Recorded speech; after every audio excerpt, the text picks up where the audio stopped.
here underneath there's 3 bolts. You see the top one and the middle one, and then a little bit further down, just beside that blue vacuum chamber, right there. That's the third one. So you got that on both sides.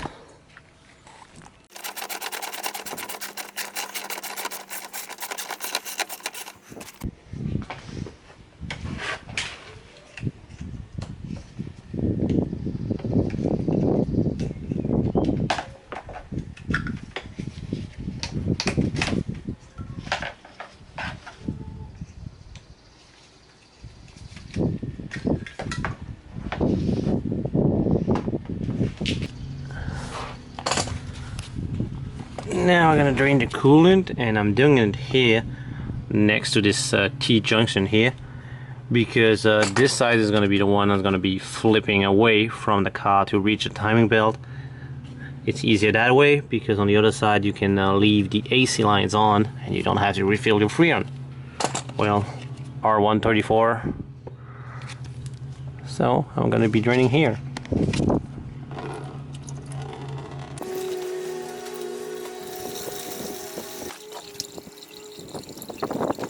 My headlight connector is broken, so I'm gonna have to take out the light. Otherwise you can just leave it on, but this one I'm gonna need to remove it because there's no more tabs to unlock it. So it's pretty tricky to get it out.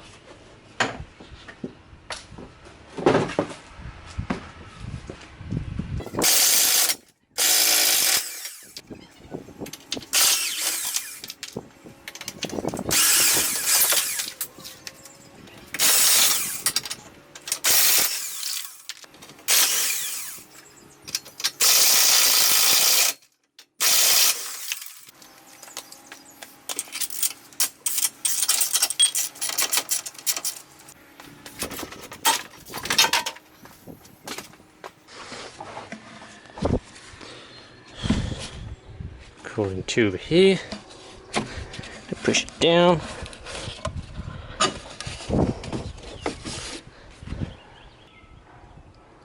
Often what I forget is these 2 brackets here. These need to come out on the other side. They tie all the tubular frames together, so gotta remove those on both sides, and then I think I'm home free.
Now we got lots of room for activities.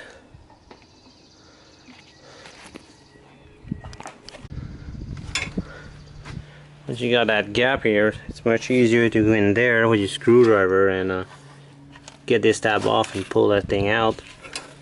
You're gonna check these wires because they like to corrode and break. As you can see, 2 of them have already broken in the past, and on the other side I do have a control fan control circuit problem. So let's see what I can find here, and sure enough, one of the wire they repaired was not repaired correctly and broke again. So here's my issue.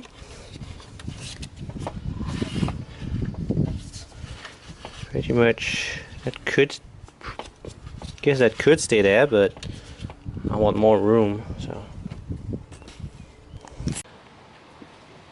I set the mark right in there, and then I put my lockout tool underneath here.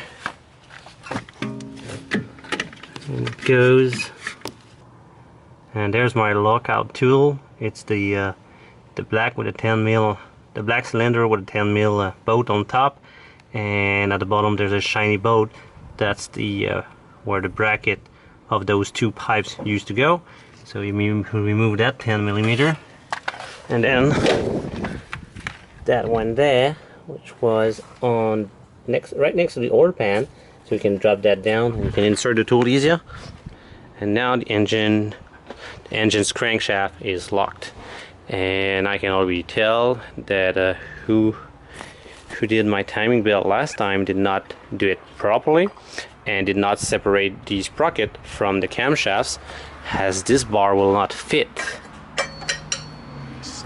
It's way off. So this cam is way off, and this one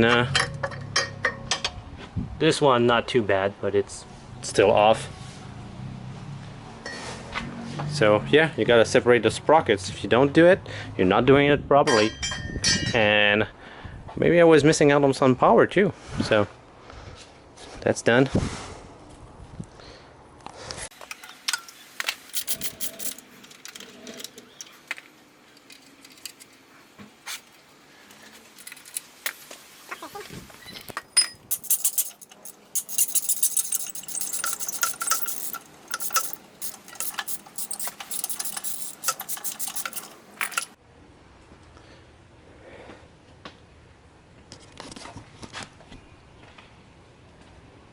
And the reason why this does not line up is they did not disconnect the pulleys from the camshaft before tightening up the belt.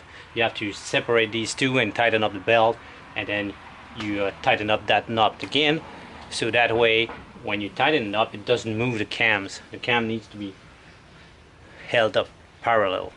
So I'm guessing my engine's gonna run even better now, so that's good.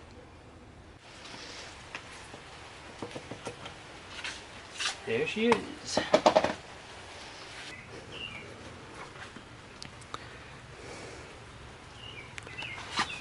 So here's my crank sprocket. No oil leaks. A little bit damp. Well, a little bit of a, dust and all, because the water pump leaks sometimes. Just not a lot, but it does. You can see. Maybe you can see.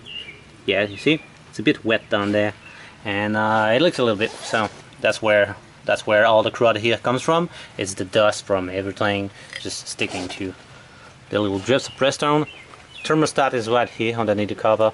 You need to remove this whole pipe here, water pump and all that jazz.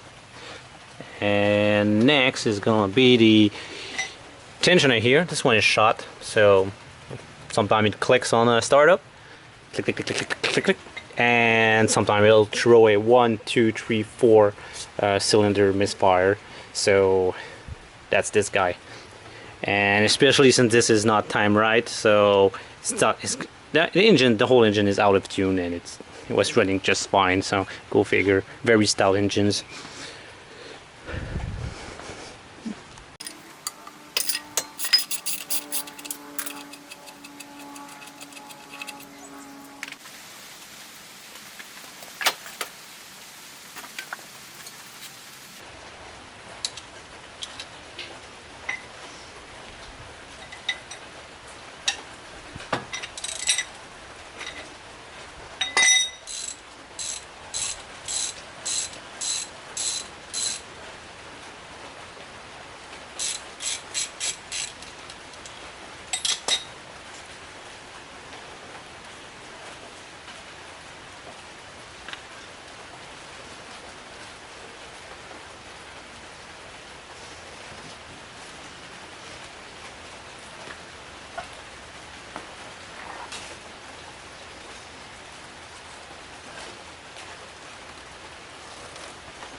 Here's the whole timing belt. As you can see, it's still plenty good. That's what I say. I've done last summer. I've done 2 more of these cars, exactly the same car, 2004, and the belt's always good. This one has 180,000 miles, 180,000 kilometers on it, and she's still good. So, but the water pump starts leaking, so that's your cue. If you're starting to drip coolant, then it's time for a timing belt, and you'll never blow it up. Very fantastical for a timing belt. One of the best vehicles for a timing belt. Age seems they're pretty damn good.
Genuine Audi part. So I don't know, I'm confused. I don't know, but it sure wasn't done right. So I don't know, maybe the last timing belt the guy cheaped out and did not do the timing, the thermostat or the water pump. Maybe you just threw in a new belt and that's it.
She's dead.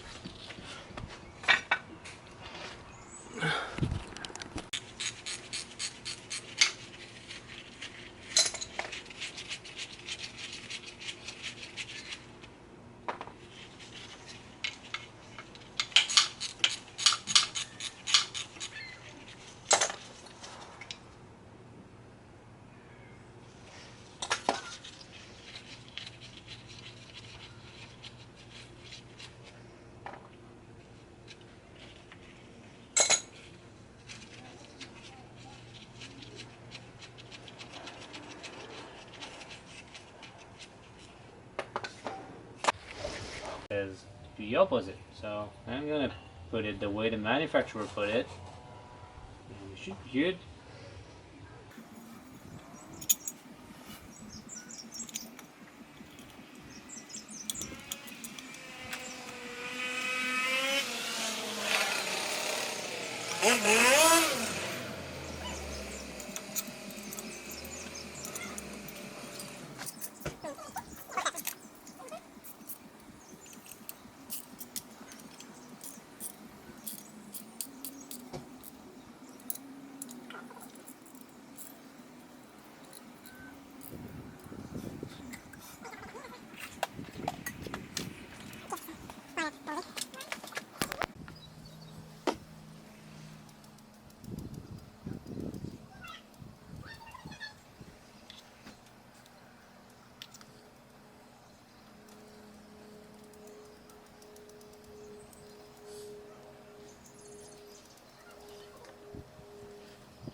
So here's the tricky part that wasn't done by the last guy that did this. It was an independent shop and did not know how to do it properly.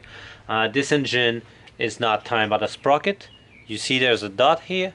So that's how they done it. They just put a dot and they put the belt and make sure everything was good and tight.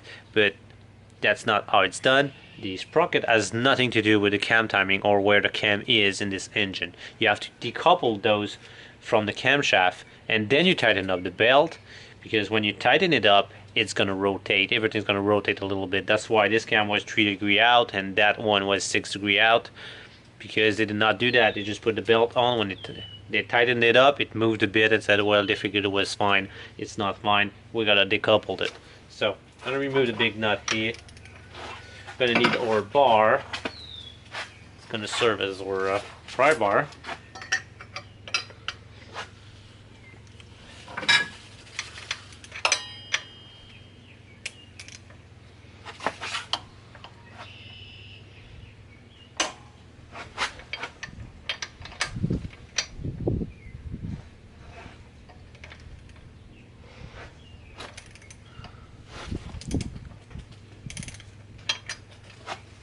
Okay, she's loose.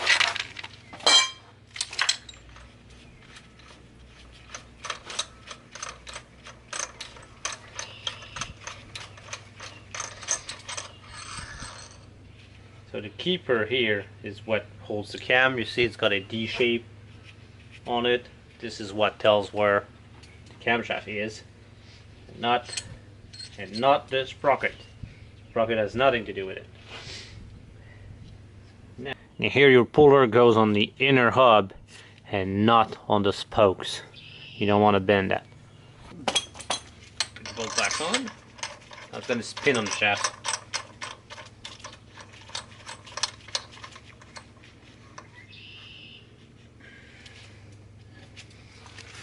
Same thing on the other side.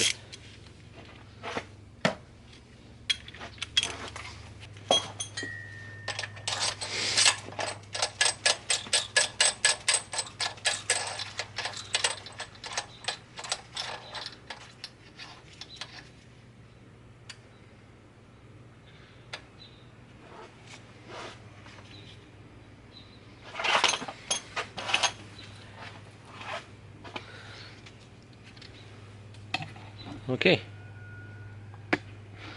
now we're good to tighten it up, and you'll see everything's gonna move. This is what bad mechanics do. Look at it. When I tighten the belt, the cam is gonna move and it's not gonna be in the right spot versus the crankshaft. This is what a lot of bad mechanics do. You just put the new belt on. It's not how that's why the engine never runs the same after that. I mean, it's a V8. If it was a 4-cylinder, it would be different. But on a V8, you don't really notice it. You might notice it in fuel consumption, maybe a little less power, but most people won't notice really. But look at how everything moves.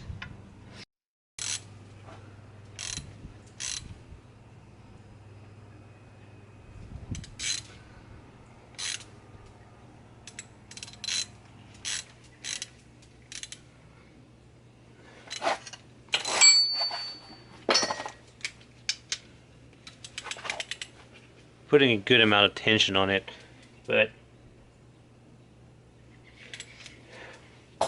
you'll know the full picture when you start turning the engine by hand, because the real tension comes from this guy here. That's the guy that defines the tension. I put a 5mm here because you gotta be between 4 and 6mm of play once everything is set up. And that's what we'll see now. I'm gonna put this one's a little bit compressed, yep, which is good. So now I can put the cam back in their spot and my engine's gonna be perfectly timed.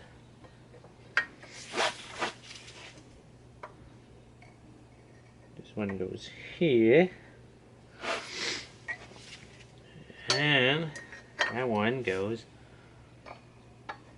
over there.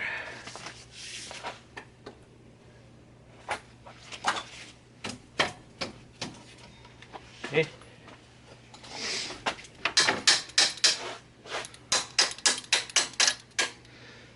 So now not only my belt is tension, but it's tension with the camshaft in the right spot. All I got to do now is to torque those down.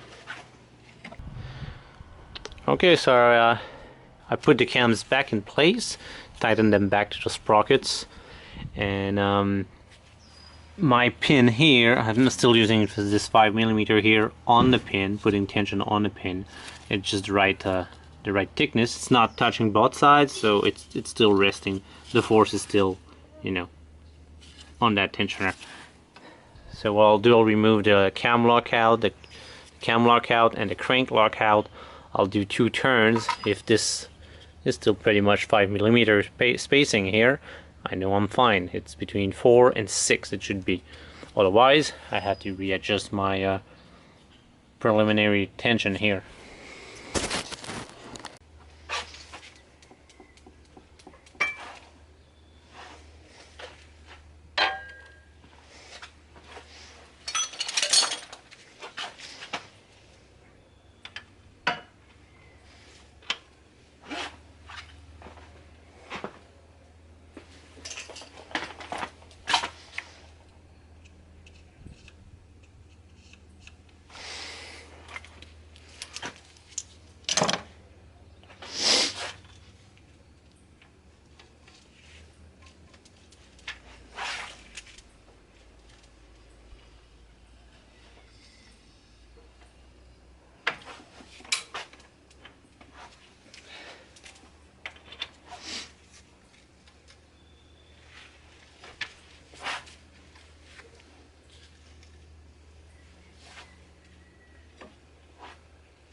That's 5 mil still.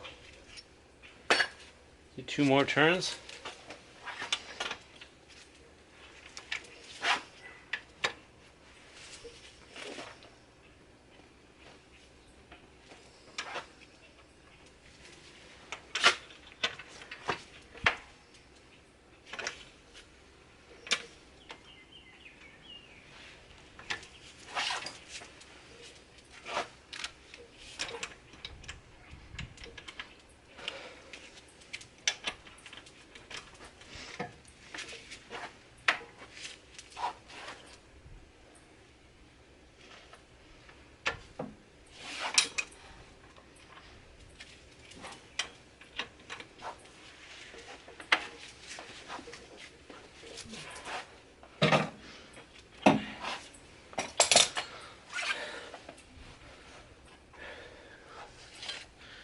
Alright, there it is.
She's good now.